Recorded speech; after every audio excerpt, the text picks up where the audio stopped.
आपड़ जो income tax submit करुच्छे से आपर एचआर एक्सेम्पशन जरूर करेंगे जहाँ तक आप रूम रेंट प्रोवाइड करते कि आप रूम रेंट प्रोवाइड करते से टोटाल कैलकुलेट हुए ना आईटी डिपार्टमेंट एक्सेप्ट करते ना कहीं करते ना से ना आईटी डिपार्टमेंट गोटे फर्मूला बेस रे कैलकुलेट करती से आपंकर एचआर एक्सेम्पशन तीन भाग में डिवाइड कर दिखती फर्स्ट भाग में से एचआर अमाउंट को नोट करती सेकेंड आपंकर जदि नॉन मेट्रोल अच्छा 40% ऑफ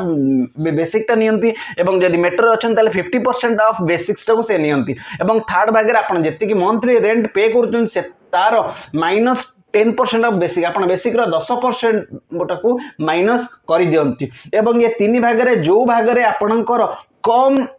अमाउंट आसूची से कम अमाउंट को से एचआर एक्सेम्पशन रे एक्सेप्ट करती से आपण मानकर एचआर एक्सेम्पशन गोटे लिमिट यार एग्जांपल आपण मानक स्क्रीन में प्रोवाइड करिछि। Thank you. जय जगन्नाथ।